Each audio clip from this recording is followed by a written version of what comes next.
Bonjour, nous allons discuter aujourd'hui du rôle de la revascularisation coronaire dans l'angor stable. Voici mes liens d'intérêt, et spécifiquement j'ai été dans le steering committee de l'étude ischémia. Alors les buts de la prise en charge de la maladie coronaire stable sont doubles. Améliorer la quantité de vie en prévenant les infarctus du myocarde et la mortalité, et puis améliorer les symptômes angineux et l'ischémie myocardique pour améliorer la qualité de vie. Alors on sait bien faire la deuxième partie. La première partie, c'est moins évident et il y a beaucoup d'études qui ont tenté de montrer une modification de la maladie et peu qui y sont arrivés. Alors, il y a 3 étapes dans l'étude des traitements dans l'angor stable. Il y a, avant l'essai Courage, il y avait eu des petits essais randomisés, une dizaine, qui n'avaient pas montré de bénéfice clair d'une revascularisation par angioplastie par rapport à un traitement médical. Mais ces études datent du siècle précédent, si on peut dire.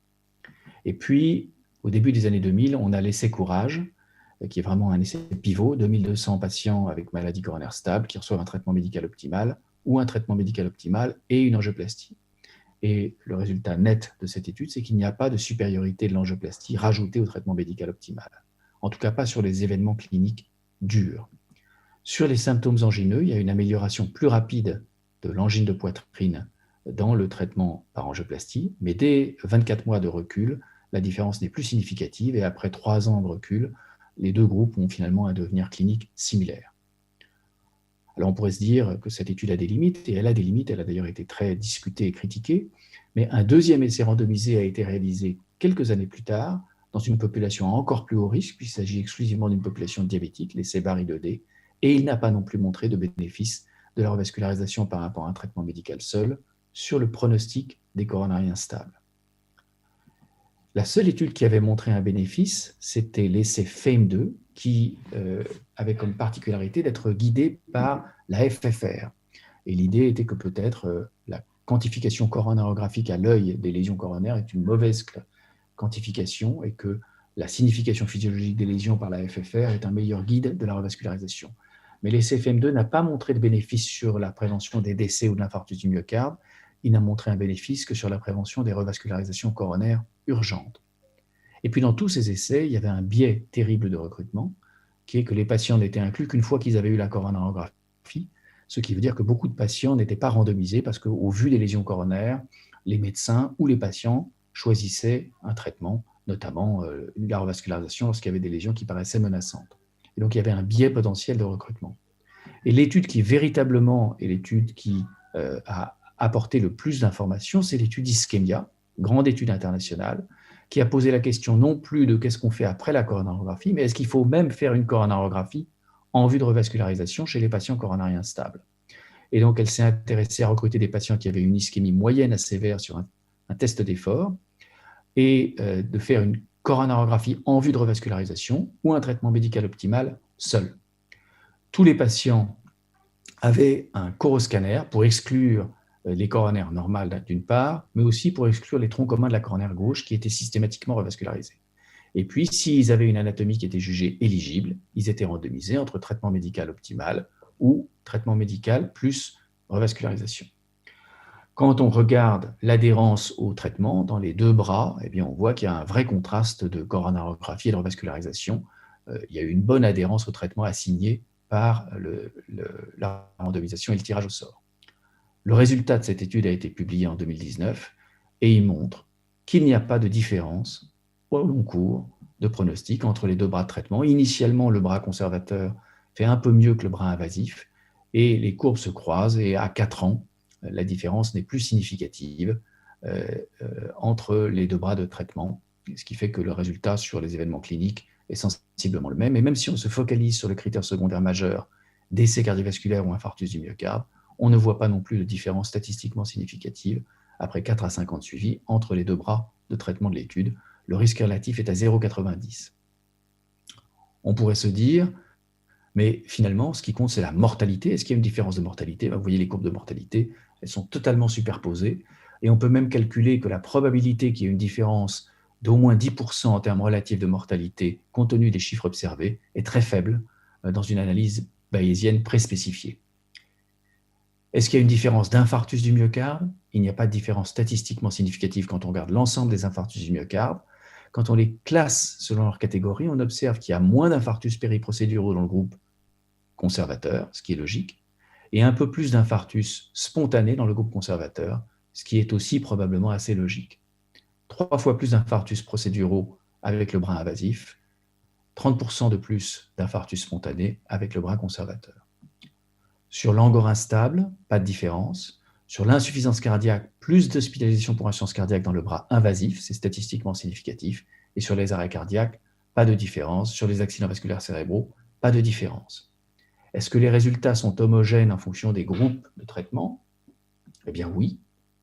On n'observe pas de différence en fonction du fait qu'on soit diabétique, qu'on ait beaucoup d'angor ou pas beaucoup d'angor, qu'on ait une adhérence au traitement médical qui soit excellente ou moins bonne, qu'on ait des lésions mono, bi ou tritronculaires, et qu'on ait, ça c'est important, une atteinte de l'IVA proximale, ou qu'on ait une ischémie myocardique minime, moyenne ou sévère.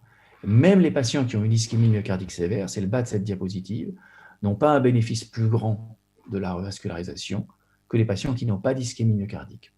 Et donc les résultats semblent applicables indépendamment de la sévérité de l'ischémie myocardique, indépendamment de l'anatomie coronaire, même pour les lésions de l'IVA proximale, même pour les patients tritronculaires.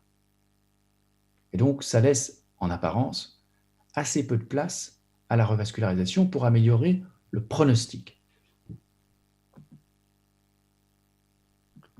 Alors il y a un sous-groupe où la revascularisation semble apporter un bénéfice, ce sont les patients qui ont une dysfonction ventriculaire gauche ou des antécédents d'insuffisance cardiaque.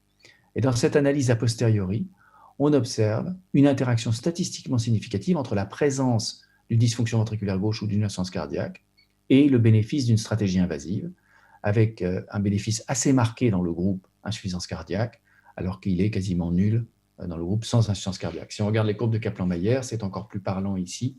On voit clairement que les patients avec insuffisance cardiaque ou dysfonction ventriculaire gauche, ceux qui sont en pointillé, ont un risque d'événement qui est beaucoup plus élevé et un contraste entre les deux bras qui est beaucoup plus élevé que les patients sans insuffisance cardiaque ou dysfonction ventriculaire gauche.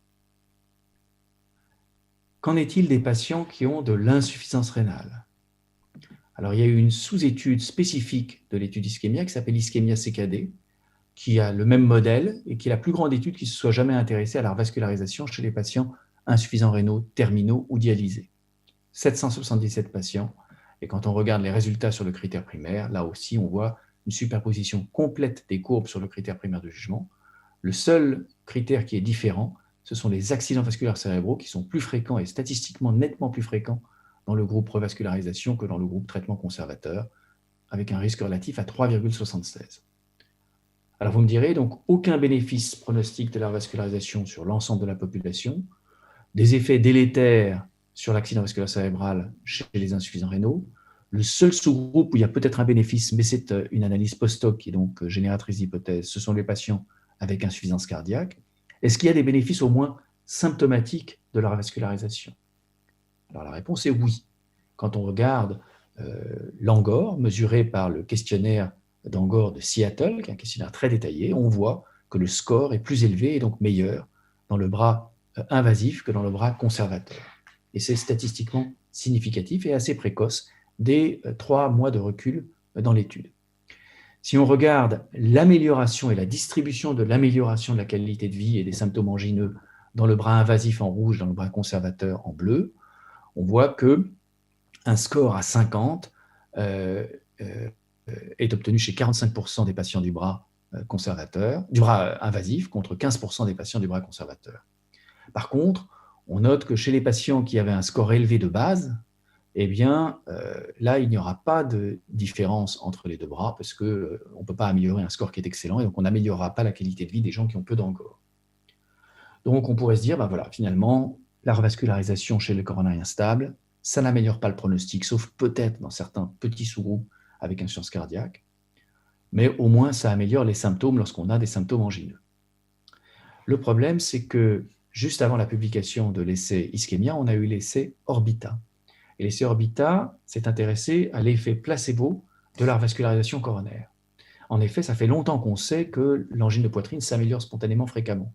Si vous regardez ici, par exemple, une étude sur la ranolazine chez les patients angineux, et vous voyez l'amélioration des symptômes sous ranolazine, vous avez l'impression que le traitement est remarquablement efficace, jusqu'à ce qu'on superpose au groupe ranolazine le groupe placebo, et qu'on s'aperçoive qu'en fait, l'amélioration est la même dans le groupe placebo que dans le groupe ranolazine.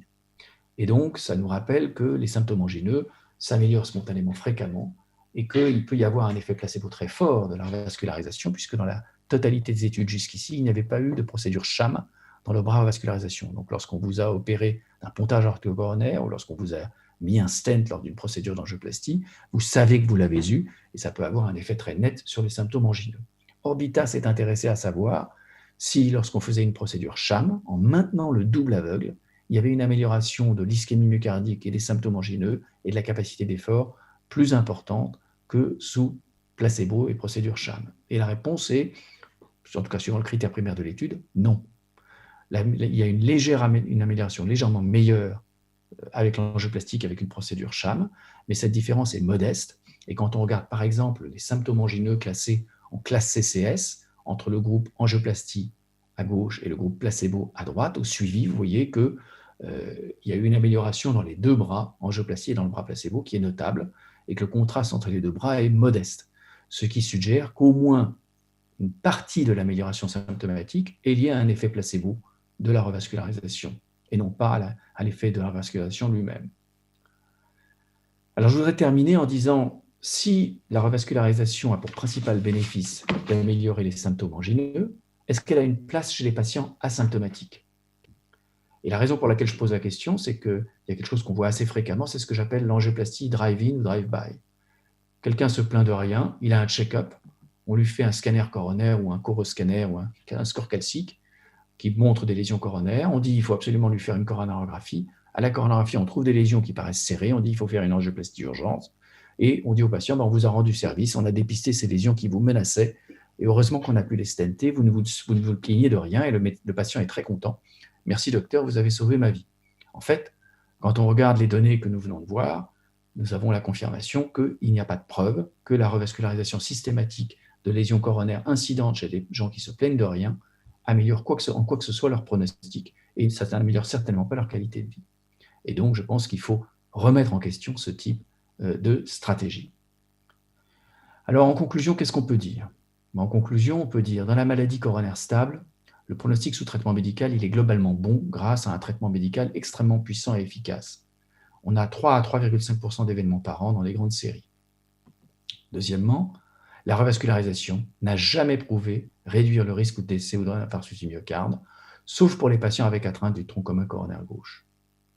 Il est possible que ceux-ci doivent être nuancés pour les patients qui ont une insuffisance cardiaque ou une dysfonction ventriculaire gauche.